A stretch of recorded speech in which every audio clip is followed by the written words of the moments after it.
Welcome back to Chasing News. I'm Bill Spadea. It is almost Thanksgiving. It is a time when many people start to think about those less fortunate. We're going to take you to a local food bank as they're preparing for next week's holiday. Plus, weather. What should we expect for the weekend? Dan Zarrow is going to have the details. The death of 19-year-old Penn State student Timothy Piazza has helped shine a spotlight on binge drinking on campus and fraternity hazing rituals. According to reports and testimony, Timothy drank an excessive amount of alcohol and fell down a flight of stairs at a pledge party with the fraternity he wanted to join. No one called 911 for 12 hours, and the young man later died of traumatic brain injury. Joining me now, Timothy's mom, Evelyn. Evelyn, thanks for being here. Appreciate it, and so sorry for your loss, but I appreciate your strength and courage, being able to come out and come forward and turn something positive out of this. Also on our set today, Matthew Prager, the young man who wrote a letter talking about hazing and the need for some legislation. Thanks for being here.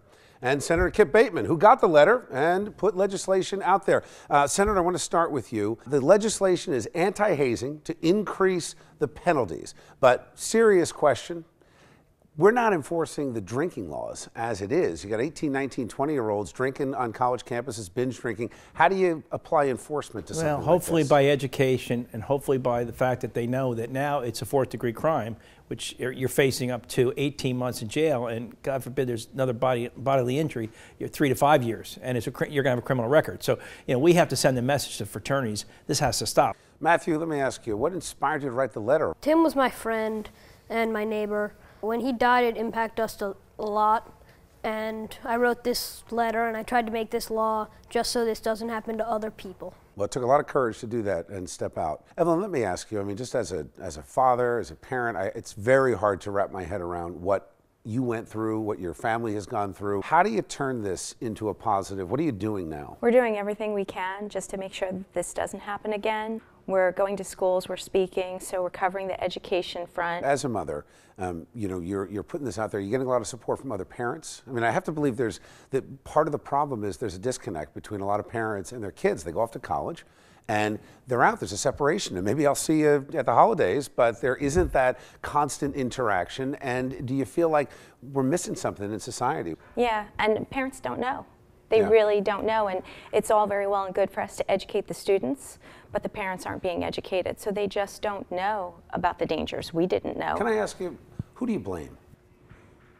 Everybody. You blame the fraternities and the other organizations that are doing it, the marching bands, the spirit groups, the colleges that know about it. They do know about it. They're just turning a blind eye because, you get the wealthy alumni donors who don't want to see things change, and the alumni are a big part of the problem. Senator, let me ask you just real quick as we wrap up, is it time to have a conversation in America about the drinking age? And I reference Europe, my daughter's in Europe, the culture on college campuses in Europe, very, very different because it's not taboo. They don't go through this strange period where you're not allowed to have and then, hey, I'm free. Well, they start at a younger age through Europe and Italy, everywhere, and you know what? They handle it much better. I always look at the example, we can ask our men and women to go over, to Iraq and get shot at, but they can't have a beer legally. I think that's wrong. Well, thanks for what you're doing. Appreciate the leadership. Matthew, good job writing that letter. Thanks for taking that time. And Evelyn, God bless you. We're with you. Thank you. Okay?